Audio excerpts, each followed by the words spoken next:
Night City's full of things you don't catch the first time. The little moments in dialogue, the tiny details hidden in plain sight, the stuff that makes this world bleed life beyond the obvious. Today, we're tearing through 15 of those nuggets. Some about characters you thought you knew, some straight-up dev Easter eggs, and others that twist the story in ways you never saw coming. If you want to really feel this game, stick around. And if you like this kind of content, hit subscribe so you don't miss what's coming next. First, V has a real name. It's either Vincent or Valerie, depending on the gender you choose. That alone adds a strange layer of identity to a character most people assume is nameless. But it goes deeper. The game only reveals that name in very specific moments, like during the Clouds mission, if you let the dolls dig into your mind. And even then, V doesn't like people using it. Their response is cold and guarded. Only someone truly close should call them that. That simple reaction speaks volumes. It's not just about a name, it shows how V sees themselves. Detached, guarded, maybe even unsure of who they really are anymore after everything they've been through. That name feels like a remnant of a past life V doesn't want to bring back. Johnny Silverhand's Porsche isn't just fan service. It's a 1977 Porsche 911 Turbo, fully restored and directly tied to both Johnny's lore and Keanu Reeves' real-life obsession with classic cars. In the story, it belonged to an Arasaka Corpo until Johnny stole it, a rebel speeding around in the luxury car of his enemies. Symbolic, sharp, and very intentional. The devs even had to partner with Porsche to bring it in legally. That's how far they went. The Matrix references aren't subtle if you're watching closely. The iconic Chippin' In mission includes a red pill, blue pill callback, with Johnny literally offering you a pill that changes the way you experience reality. When you enter Mikoshi, there's a black cat that glitches past your screen, a near-identical deja vu moment from the original Matrix. And Johnny's own dialogue? Echoes of Agent Smith, especially when he mocks V's existence inside the simulation. Cyberpunk doesn't just reference the Matrix, it lives in its shadow. The Witcher makes its way into Night City too. In Kabuki, you can unlock a secret room by entering 605185 into a keypad. Inside, a hidden dev room with posters of Geralt, concept art, and Johnny sitting on a couch playing Beast of Beauclair, straight from The Witcher 3's Blood and Wine DLC.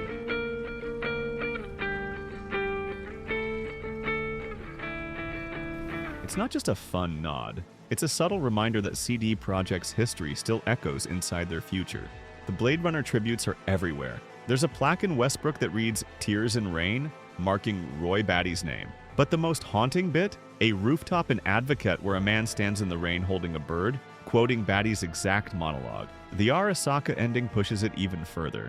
During V's psychological evaluation, the tone, questions, and structure mirror the Voight-Kampff empathy test. It's not just aesthetic, it's emotional DNA lifted straight from Blade Runner and woven into Cyberpunk's most human moments. Even the jokes are lore-deep. One data shard talks about No Life 3, a clear jab at the vaporware legacy of Half-Life 3. In-world, it was cancelled after a dev was caught embezzling from the company. A ridiculous yet perfect in-universe twist. And Skippy, the talking smart gun, at one point during diagnostics it hums Disturbia by Rihanna. There's no reason, no payoff, just flavor. But that randomness, that layer of surrealism, that's Night City.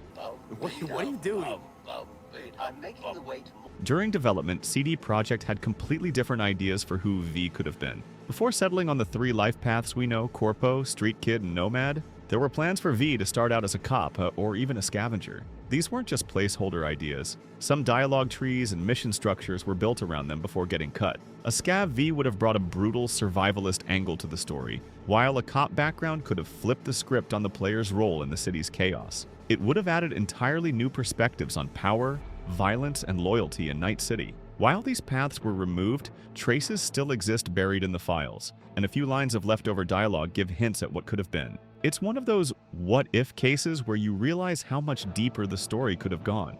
But even without those cut life paths, V's journey is brutal. Across every player worldwide, CD Projekt confirmed that V has canonically died over 585 million times. That's not a metaphor. That's the real number of player deaths in Cyberpunk 2077.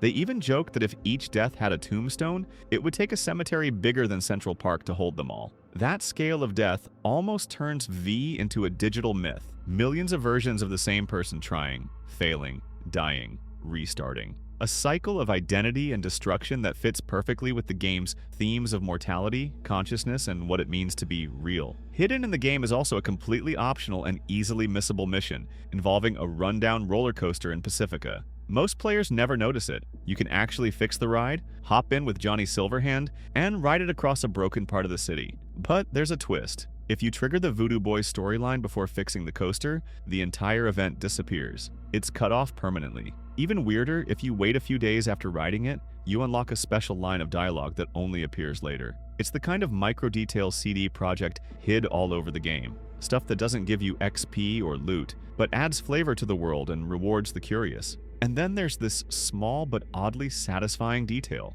V's official birthday was quietly changed after launch. Initially, the game files listed different birth years depending on V's gender, 2049 for the male version, 2050 for the female. But after a patch, it was unified. Now, V's canon birthday is October 12th, 2053, regardless of gender or life path. Most players would never notice that shift unless they were seriously paying attention, but it shows how even tiny details about the character have evolved over time. Regina Jones gives you more than gigs. Her cyber-psycho contracts seem like routine merc jobs, but if you dig through the shards and pay attention, you start seeing a pattern.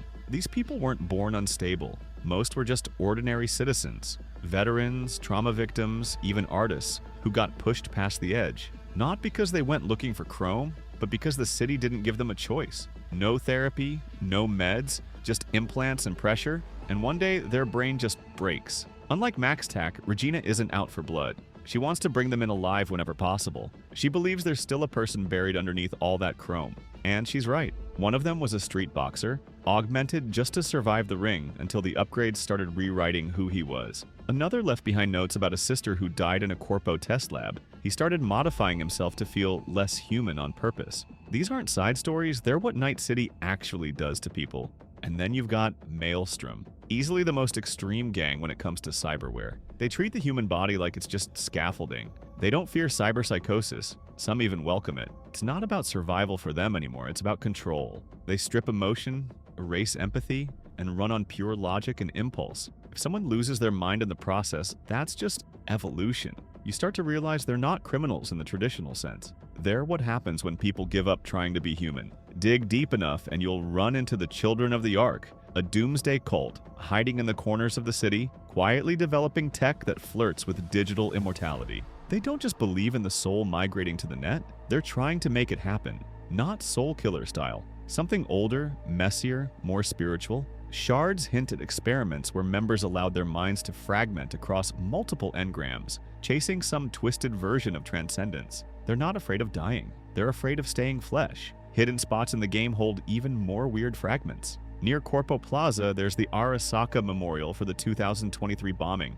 But if you find the right entrance, you'll uncover a secret columbarium with real-world dev names. CD Projekt tucked it away like a digital graveyard, merging their world and ours. It's easy to miss, but once you find it, it hits differently. Then out in the Badlands, there's an abandoned container that mirrors Tony Stark's cave from Iron Man. Only this time, there's no escape, no suit. Just notes from a kidnapped techie forced to design weapons for gangs. The body's still there. It's not a superhero origin story. It's a warning. Even brilliance can't save you from Night City. Alright, that's a wrap on some of Night City's best kept secrets. If any of these caught you off guard or made you see the game differently, hit that like button. I want to know what blew your mind. Thanks for sticking around, and until next time.